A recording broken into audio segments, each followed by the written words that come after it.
Good evening everyone, welcome. Tonight I'm going to be unboxing another KeyForge deck. I was in my other friendly local gaming store recently and I noticed that they had some KeyForge decks at the counter, so I decided I'd pick another one up and I thought I would maybe just crack it open on camera just so you can capture my excitement when I see what I get. Now this will be my third deck. My first two decks have all been the same house. So I've had this, Untamed and Sanctum, so I'm hoping I'll get something a wee bit different this time. I think out of the two decks, my second one's a bit better, but I've not had time to play with that. But it would be nice to have something a wee bit different. So without further ado, here is the deck box here. And I'm just going to crack it open from the bottom and we'll see what lies within. So I'm just going to peel the bottom off here. I think this is the easiest way to open them. Now you have to watch because this is, I've seen a few videos online where people are basically opening these and resealing them so they can have a look at the decks before they sell them and can tell if they're any good, so you need to watch that. Obviously if you're buying from your friendly local gaming store or a reputable source, you should be fine. Okay, so I'm going to try and hide the QR code because I don't really want anyone to see that at the moment. But yeah, this looks really good actually because it's quite different. So I've managed to pull a Mars, Shadow and Probnar, which I think are all really interesting factions. So this is Gullhand of the number, Cruncher's Center. Okay, so that's the name of this deck here. So I'm not going to have a look at the deck list on the back, I'm just going to crack the pack here and then we're just going to have a look inside, okay? And just flip through the cards. And I'm not planning on taking a really long time in this video. I'm just going to flip through the cards quickly, see what we've got, and maybe just work out what the deck's all about, what it's trying to do, if there's any real synergies there, just at a glance. Okay, now I'm actually struggling to open this a wee bit, okay, so maybe I need to do a jump cut. No, I think we're okay. That's me cracked it now. Okay, so I'm going to just take the ID, I'm going to put that to the side so we definitely don't get to see that, and we'll have a look at some of the cards. So let's flip it. So first of all we've got, let's see, Silent Daggers. These are the shadow cards. This creature gains Reap, deal 4 damage to a flank creature. Now that could be okay. It's basically an ability, so it's like an upgrade card. We've got here Silver Tooth. It's a strength 2 and it enters play ready. Yeah, that's okay, it's alright. Shadow Self, Shadow deals no damage when fighting, 9 strength, damage dealt to... Okay, yes, this is the one that basically soaks up hits. So I'm sure that my brother has this one in his deck, so that could be quite good. Nexus, Elusive, Reap, use an opponent's artifact as if it were yours. That's pretty cool. Yeah, so that's a nice effect there, being able to use their artifact on your turn. That's pretty cool. Next one is another creature, Magda the Rat. So she is elusive again, so another elusive creature. When you play, you steal 2. When she leaves play, your opponent steals 2. Right, okay, so she's got wee tempo hit there, but it's only really temporary because if she gets taken off the table, then they get it back. However, you could engineer it so that when they do steal it back, you've got none, or you've just forced a key. So that actually could work out quite well because you can choose when to play it. The next one is another creature, so lots of creatures here. Another elusive one, so I think that's the recurring theme here. And this is Carlo Phantom. He's elusive, he's got skirmish. Each time you play an artifact, steal 1. Well, if there's a lot of artifacts in this deck, I don't think we've came across one yet, but that could be quite decent. And the next one is the Sting. Skip your Forge a Key step. Get all amber spent by your opponent when forging keys. Oh, that seems pretty good actually. Yeah, that seems like, that would be quite disruptive. Excellent. Oh, we've got an artifact. Oh, that is an artifact, sorry. Special Delivery, we've got another artifact here. Sacrifice, Special Delivery, deal 3 damage to a flank creature. If this damage destroys it, purge it. Oh, I like Purge effects. Yeah, I don't have Purge in any of my other decks, so that is really nice to have. Seeker Needle, action, deal 1 damage to a creature. If this damage destroys a creature, gain 1. That's not particularly good. However, it is an artifact card. Customs office. Your opponent must pay 1 amber to you, or ember, in order to play an artifact. That's okay. I prefer the one where they have to use pay 1 to use it as opposed to play it. But I suppose artifacts are like action cards, so that could be quite useful. In fact, no, they are separate. So these are all. So we've actually got quite a few artifacts. Actually, I didn't realise that, but there's quite a few there. Okay. Anyway, moving on. Miasma, sorry. Your opponent skips a forge a key turn in there, so they basically stops them forging a key that turn. It gives you an amber.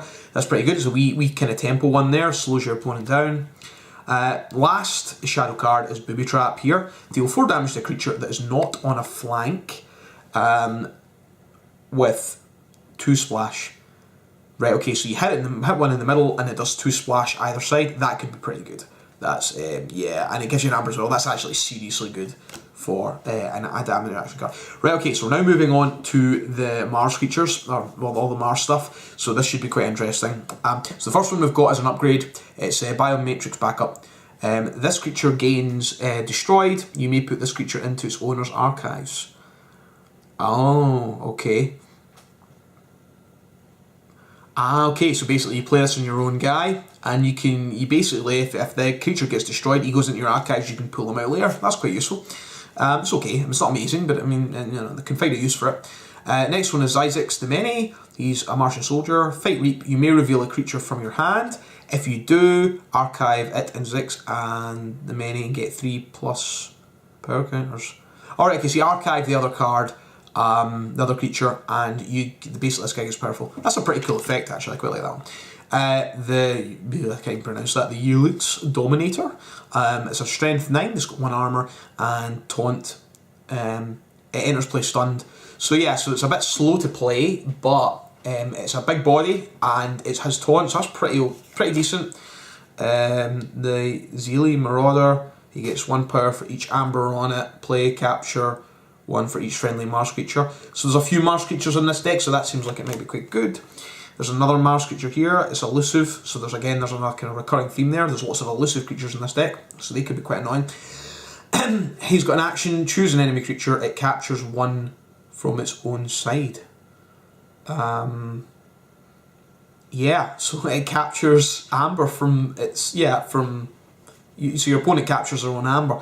So they have to kill their guy or creature, or you need to kill it. So actually that's quite good because they're not really likely to kill it. They're probably more likely to use it to reap. So it's a wee tempo hit there. Ether Spider's another creature. Loads of creatures in this in the Mars here, which is quite good because that does synergize with that 1 card. Ether Spider deals no damage when fighting. Each damage that would be added to your opponent's ember that is added to your opponent's pool is captured by okay. So basically he sits and captures things, but he doesn't actually do any damage. So again, slows the enemy down. We've got a few artifacts here. We've got the Mother Gun, which reveal any number of Mars cards from hand, deal damage to a creature equal to the number of Mars cards revealed that way. Okay, so yeah, again, if you're sitting with a hand of Mars cards, that could be quite good. Now it's another Mother Gun. There's 2 Mother Guns. Okay. So there's quite a lot of damage dealing things, a lot of kind of play action cards that deal damage in this deck. Crystal Hive is an artifact. For the remainder of the turn, gain 1 each time a creature reaps. There's lots of creatures in this deck, well, quite a lot of creatures, I'll maybe count them later. So yeah, that looks like it could be quite good. We have 3 more alien cards. We've got Mass Abduction, which puts up to 3 damaged enemy creatures into your archives. If any of those creatures leave your archives, they're put into their owner's hand instead. Okay, so basically you hold on to them, but they can end up back with your opponent. And then we've got 2 Ammonia Clouds, deal 3 damage to each creature. Right, okay, so these could be almost board wipes.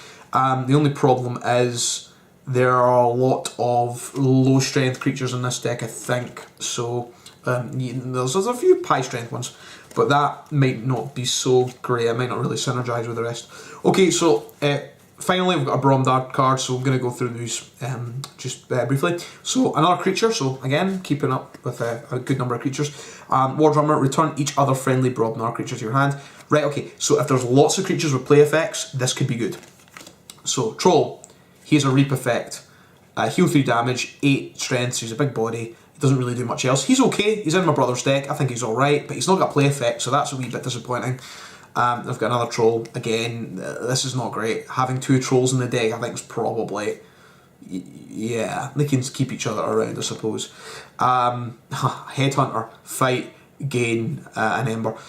Again, not a play ability, so that's not really very good. Oh, here we go, we do have one here. We've got the, is it the Ganger Chieftain? Ganger Chieftain? I don't even know. Right, you may ready and fight with a neighbouring creature, so that's pretty good because he will ready another guy, you can then use him, and also it combos off of that other card, so that's pretty good. Fire Spitter, before fight, deal 1 to each enemy creature. He's 5 strength, 1 armor, that's okay. No play effect though, we want play effects. Volder. Volder gains +2 while attacking an enemy creature on the flank. Yeah, that's okay. I mean, it's quite a good strength as well. 6, no armor, so that could be quite useful. You know, they're quite good at fighting the old Brobnar. I mean, that's what they're all about. Mighty Javelin, this is one I quite like. It's an artifact, it's an Omni, sacrifice it, deal 4 damage to the creature, and you get an Ember for it as well. So it's a nice one just to kind of snipe people with, and you can just sit it on the table, you know, and just use it when you need it. An Iron Obelisk, your opponent's keys cost +1 for each friendly Brobnar creature. That's quite good.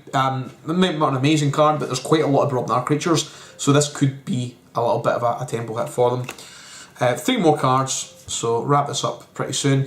We've got War Song. For the remainder of the turn, gain 1 Ember each time a friendly creature fights. Well, that's what the Brobnar do. All about fighting, plus it's a play effect. Yes, we want more of this. Oh, here's a good one. I've heard about this one. I was listening to a podcast and they talked about this one.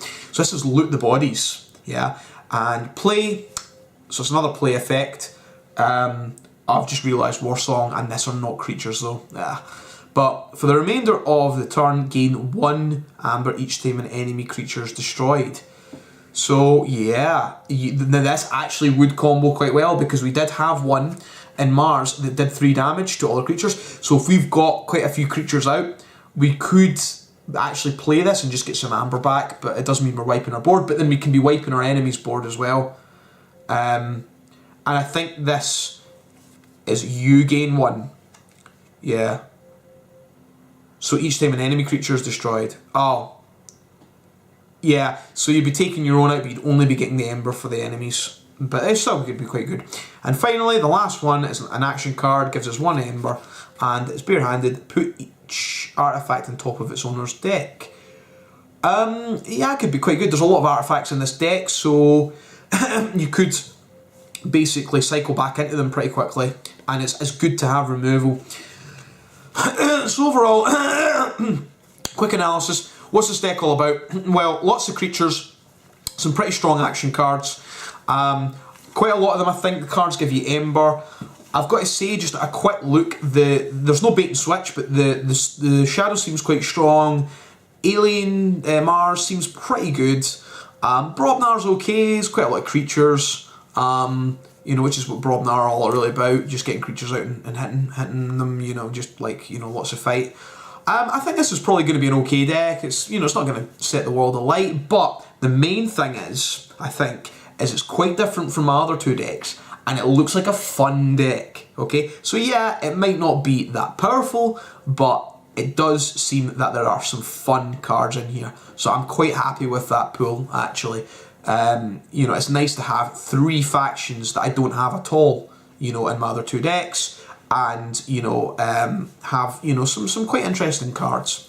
Okay, so I'm probably just going to wrap this up now.